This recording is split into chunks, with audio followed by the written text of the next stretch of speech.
Chapter 34. When they were gone, Elizabeth, as if intending to exasperate herself as much as possible against Mr. Darcy, chose for her employment the examination of all the letters which Jane had written to her since her being in Kent. They contained no actual complaint, nor was there any revival of past occurrences, or any communication of present suffering. But in all, and in almost every line of each, there was a want of that cheerfulness which had been used to characterize her style, and which, proceeding from the serenity of a mind at ease with itself, and kindly disposed towards everyone, had been scarcely ever clouded. Elizabeth noticed every sentence conveying the idea of uneasiness, with an attention which it had hardly received on the first perusal. Mr. Darcy's shameful boast of what misery he had been able to inflict gave her a keener sense of her sister's sufferings. It was some consolation to think that his visit to Rosings was to end on the day after the next, and a still greater, that in less than a fortnight she should herself be with Jane again, and enabled to contribute to the recovery of her spirits, by all that affection could do. She could not think of Darcy's leaving Kent without remembering that his cousin was to go with him. But Colonel Fitzwilliam had made it clear that he had no intentions at all, and agreeable as he was, she did not mean to be unhappy about him. While settling this point, she was suddenly roused by the sound of the doorbell, and her spirits were a little fluttered by the idea of its being Colonel Fitzwilliam himself, who had once before called late in the evening, and might now come to inquire particularly after her. But this idea was soon banished, and her spirits were very differently affected, when, to her utter amazement, she saw Mr. Darcy walk into the room. In an hurried manner he immediately began an inquiry after her health, imputing his visit to a wish of hearing that she were better. She answered him with cold civility. He sat down for a few moments, and then getting up walked about the room. Elizabeth was surprised, but said not a word. After a silence of several minutes he came towards her in an agitated manner, and thus began. "In vain I have struggled, it will not do. My feelings will not be repressed, you must allow me to tell you how ardently I admire and love you." Elizabeth's astonishment was beyond expression. She stared, coloured, doubted, and was silent. This he considered sufficient encouragement, and the avowal of all that he felt and had long felt for her immediately followed.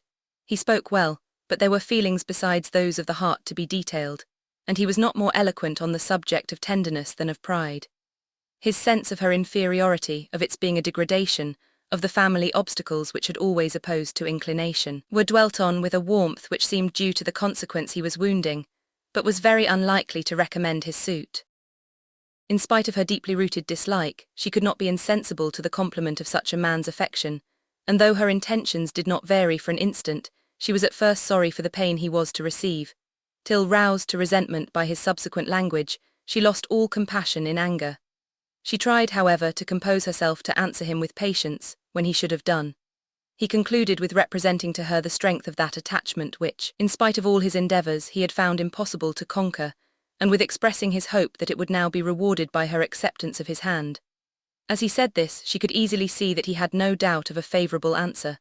He spoke of apprehension and anxiety, but his countenance expressed real security. Such a circumstance could only exasperate farther, and when he ceased, the colour rose into her cheeks, and she said, "In such cases as this it is, I believe, the established mode to express a sense of obligation for the sentiments avowed, however unequally they may be returned. It is natural that obligation should be felt, and if I could feel gratitude I would now thank you. But I cannot. I have never desired your good opinion, and you have certainly bestowed it most unwillingly. I am sorry to have occasioned pain to anyone. It has been most unconsciously done, however, and I hope will be of short duration. The feelings which, you tell me, have long prevented the acknowledgement of your regard, can have little difficulty in overcoming it after this explanation." Mr. Darcy, who was leaning against the mantelpiece with his eyes fixed on her face, seemed to catch her words with no less resentment than surprise. His complexion became pale with anger, and the disturbance of his mind was visible in every feature. He was struggling for the appearance of composure, and would not open his lips till he believed himself to have attained it. The pause was to Elizabeth's feelings dreadful. At length, with a voice of forced calmness, he said, "And this is all the reply which I am to have the honour of expecting. I might perhaps wish to be informed why, with so little endeavour at civility, I am thus rejected, but it is of small importance." "I might as well inquire," replied she, "why with so evident a desire of offending and insulting me, you chose to tell me that you liked me against your will, against your reason, and even against your character. Was not this some excuse for incivility if I was uncivil? But I have other provocations, you know I have. Had not my feelings decided against you, had they been indifferent or had they even been favourable, do you think that any consideration would tempt me to accept the man who has been the means of ruining, perhaps forever, the happiness of a most beloved sister? As she pronounced these words, Mr. Darcy changed colour, but the emotion was short, and he listened without attempting to interrupt her while she continued. I have every reason in the world to think ill of you. No motive can excuse the unjust and ungenerous part you acted there.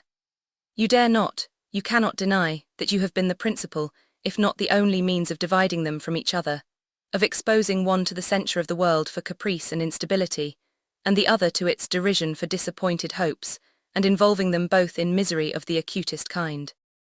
She paused, and saw with no slight indignation that he was listening with an air which proved him wholly unmoved by any feeling of remorse. He even looked at her with a smile of affected incredulity. "Can you deny that you have done it?" she repeated. With assumed tranquillity, he then replied, "I have no wish of denying that I did everything in my power to separate my friend from your sister, or that I rejoice in my success. Towards him I have been kinder than towards myself." Elizabeth disdained the appearance of noticing this civil reflection, but its meaning did not escape, nor was it likely to conciliate her. "But it is not merely this affair," she continued, "on which my dislike is founded. Long before it had taken place, my opinion of you was decided. Your character was unfolded in the recital which I received many months ago from Mr. Wickham. On this subject, what can you have to say? In what imaginary act of friendship can you here defend yourself, or under what misrepresentation can you here impose upon others?" "You take an eager interest in that gentleman's concerns," said Darcy in a less tranquil tone and with a heightened colour. "Who that knows what his misfortunes have been, can help feeling an interest in him?" "His misfortunes," repeated Darcy contemptuously. "Yes, his misfortunes have been great indeed." "And of your infliction," cried Elizabeth with energy. "You have reduced him to his present state of poverty, comparative poverty. You have withheld the advantages which you must know to have been designed for him. You have deprived the best years of his life of that independence which was no less his due than his desert. You have done all this, and yet you can treat the mention of his misfortune with contempt and ridicule. And this," cried Darcy, as he walked with quick steps across the room, "is your opinion of me. This is the estimation in which you hold me. I thank you for explaining it so fully. My faults, according to this calculation, are heavy indeed. But perhaps," added he, stopping in his walk and turning towards her, "these offences might have been overlooked, had not your pride been hurt by my honest confession of the scruples that had long prevented my forming any serious design. These bitter accusations might have been suppressed, had I, with greater policy, concealed my struggles and flattered you into the belief of my being impelled by unqualified, unalloyed inclination, by reason, by reflection, by everything. But disguise of every sort is my abhorrence. Nor am I ashamed of the feelings I related. They were natural and just. Could you expect me to rejoice in the inferiority of your connections, to congratulate myself on the hope of relations, whose condition in life is so decidedly beneath my own?" Elizabeth felt herself growing more angry every moment, yet she tried to the utmost to speak with composure when she said, "You are mistaken, Mr. Darcy. If you suppose that the mode of your declaration affected me in any other way, then as it spared me the concern which I might have felt in refusing you, had you behaved in a more gentlemanlike manner." She saw him start at this, but he said nothing, and she continued, "You could not have made the offer of your hand in any possible way that would have tempted me to accept it." Again his astonishment was obvious, and he looked at her with an expression of mingled incredulity and mortification.